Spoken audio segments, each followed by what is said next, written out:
നമസ്കാരം, news prime മലയാളത്തിലേക്ക് സ്വാഗതം. ഇത്രയും കാലം അമേരിക്ക GCC രാജ്യങ്ങൾക്ക് കൊടുത്തിരുന്ന ഒരു ഉറപ്പുണ്ട്, ഒരു വിശ്വാസ്യത.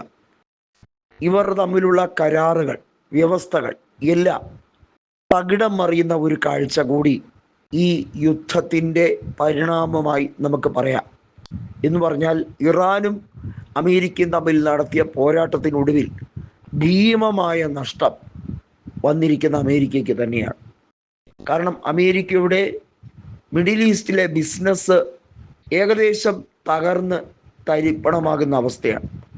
മിഡിൽ ഈസ്റ്റിലെ ബിസിനസ് എന്ന് പറയുന്നതിൽ ഏറ്റവും പ്രധാനം അറബ് രാജ്യങ്ങളുമായിട്ടുള്ള സൗഹൃദം തന്നെയാണ്. അത് തകിടം മറിക്കാൻ റഷ്യയും ഇറാനും വൻ പദ്ധതിയായിരുന്നു ഇട്ടിരുന്നത്.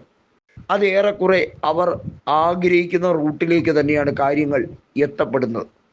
നോക്കൂ, ഖത്തറും സൗദിയും അമേരിക്കയെ പുറന്തള്ളിക്കൊണ്ട് അമേരിക്കയുടെ രീതികളും സമീപനങ്ങളും ഒന്നും അംഗീകരിക്കാൻ കഴിയില്ല എന്ന മട്ടിലേക്ക് തിരിഞ്ഞിരിക്കുകയാണ്. ഖത്തറിലെ എയർബേസ് തകർത്തുകൊണ്ടായിരുന്നല്ലോ മുൻപ് അമേരിക്കയ്ക്ക് കൃത്യമായ മറുപടി ഇറാൻ കൊടുത്തത്. ഖത്തറിനെ ആക്രമിക്കാൻ ഇസ്രയേൽ നടത്തിയ ശ്രമം, ഇസ്രയേൽ മാപ്പ് പറയാൻ ശ്രമിച്ചെങ്കിലും ഖത്തർ എടുത്ത നിലപാട്, ഇതെല്ലാം നമ്മൾ വളരെ ഗൗരവത്തോടെ കാണേണ്ട വിഷയം തന്നെയാണ്. ഏതായാലും GCC രാജ്യങ്ങളിൽ പലരും ഇറാനുമായി കരാർ വ്യവസ്ഥയിലേക്ക് നീങ്ങാൻ തയ്യാറെടുക്കുകയാണ്.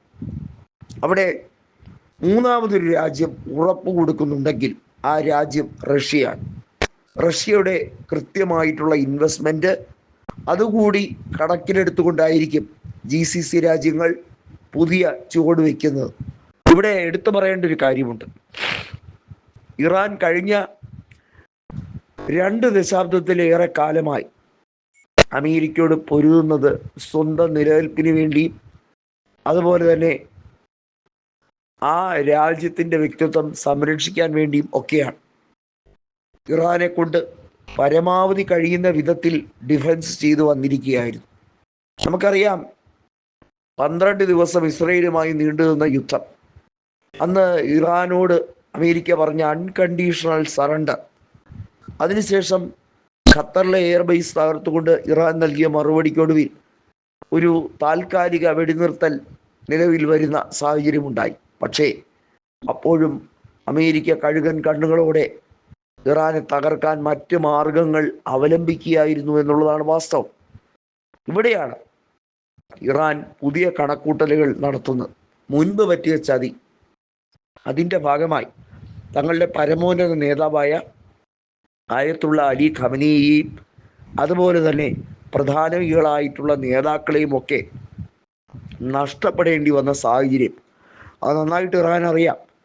അതുകൊണ്ട് തന്നെയാണ് വരും ദിവസങ്ങളിൽ ഇറാൻ പദ്ധതികൾ കുറച്ചുകൂടി മൂർച്ചപ്പെടുത്തുന്ന രീതിയിൽ അമേരിക്കയുമായി ഒരു സൗഹൃദമില്ല, ഒരു സംഭാഷണമില്ല. ഹോർമൂസ് കടലിടുക്കിൽ എന്തൊക്കെ രീതിയിലുള്ള നിയന്ത്രണം അമേരിക്കയുടെ ഭാഗത്തു നിന്ന് വന്നാലും അതിനെയൊക്കെ പൊളിച്ചടുക്കാൻ കെൽപ്പ് തങ്ങൾക്കുണ്ട് എന്ന് ഇറാൻ വീണ്ടും വീണ്ടും അമേരിക്കയോട് ഗർജിച്ചുകൊണ്ട് പറയുന്നത്.